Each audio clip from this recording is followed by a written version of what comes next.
coming up very soon, in fact, in about 15 or 20 minutes.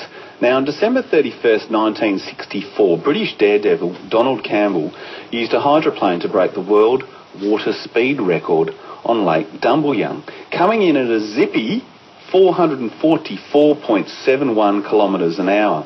Now, the local community is set to immortalise Donald's story by building a replica of the hydroplane he broke the record in, as well as building a discovery centre. And at the moment, they're about halfway there. Louisa Dare is one of the key people involved in the fundraising efforts. Good morning, Louisa. Good morning, Stan. How you doing? Very well. How's Dumbleyung looking this morning? It's looking a little bit overcast at the moment, but I think we're getting a bit positive about having some rain to get all our seeding programs initiated for the year, so Yes. Bring it on. Some good news on the fundraising efforts. Where's the project at now? We've been absolutely blown away by the support that we've received for this project. We've had some funding difficulties, so we went back to our community and asked for some help, and in under a month we've raised over $55,000. Jeepers. Which is extraordinary. And that combined with the Shire's $45,000 puts us in a capacity to commission the construction of the full-size replica Bluebird K7 Mark 19. Oh, figured that right. Let's go back to that day, back in 1964. What was so special? What happened? Well, in 1964, Donald Campbell decided that one of his goals, he was a British speedster and had multiple world water speed records. He wanted to get the world land speed and the world water speed record in the same calendar year. So that was his mission, and he was a very driven man, pardon the pun, but he was out there. He came out to Australia in 1963 with his Bluebird CN7 car, and took it out to Lake Eyre. Unfortunately, after 9 years of no rain and dry salt pans out at Lake Eyre, it rained. So that sort of thwarted their attempt out there. They came back in 1964, and on the 17th of July, they actually broke the world land speed record. So they moved their attention to the world water speed record, and then they headed off to Barmera, where they were trialling and trying to get everything happening for them for the world water speed record, Lake Bonny. Lake Bonny was experiencing some flooding even, and the waters were not ideal. He actually achieved the Australian water speed record on Lake Bonny, but it wasn't long enough. It just wasn't working for them. So they sent off scouts and around the nation, and ended up at Dumbleyung. So the community of Dumbleyung banded together because we're a little bit of a more of a remote place. It's not around the town, as I think your listeners would know about Dumbleyung. So anyway, he arrived in Dumbleyung in early December and was under the pump, so to speak, to try and get his record to make the calendar year. There was all sorts of things that were going against him again. There was weather. The ducks on the lake, which are very famous ducks, they were trying to thwart his attempt, and then on sort of reaching a level of despair on the 31st of December, he'd almost given up. But then at about 2 o'clock, the wind dropped, the weather, everything just went perfect, and it was like, quick, get back to the lake, Donald, we're going to have to go.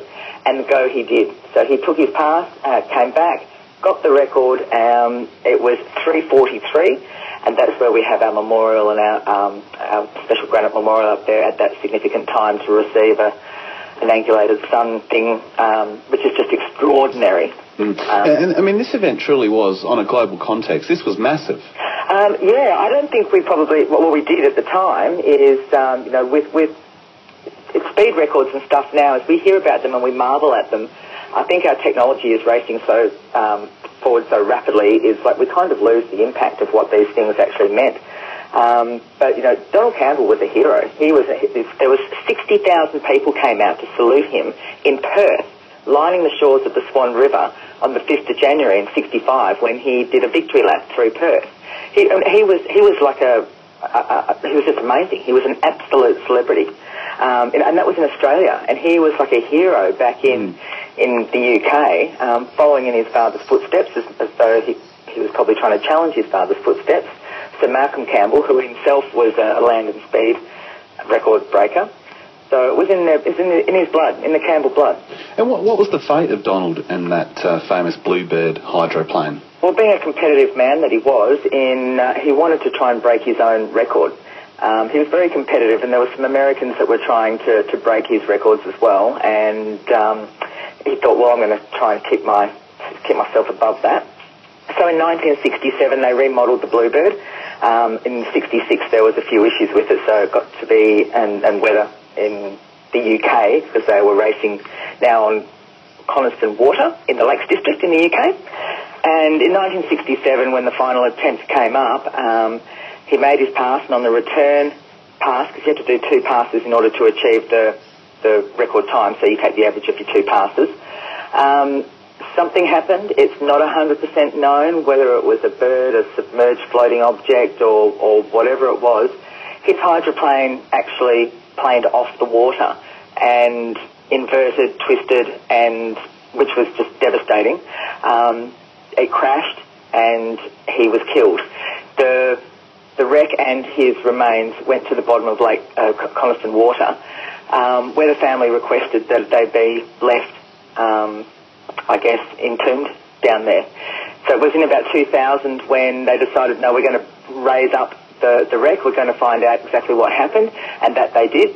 And right now in the UK there is a very dedicated team that is actually working to restore the original Bluebird. Wow. Very painstakingly, using as the most original things that they can do. There was never any actual plans per se for Bluebird. As such, it was like a work in progress. So anyway, with the Bluebird up came Donald's remains, and he had a very formal and beautiful service to bury him.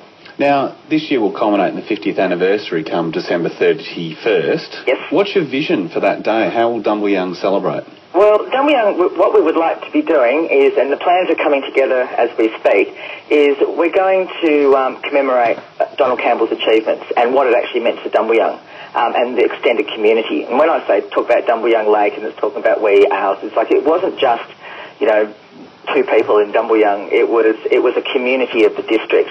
The Wagen Shire, the Dumbleyung Shire, the farmers, the businesses, everything came together to support this celebrity to achieve his dream. So it was a massive culmination of community endurance and a lot of it volunteerism as well.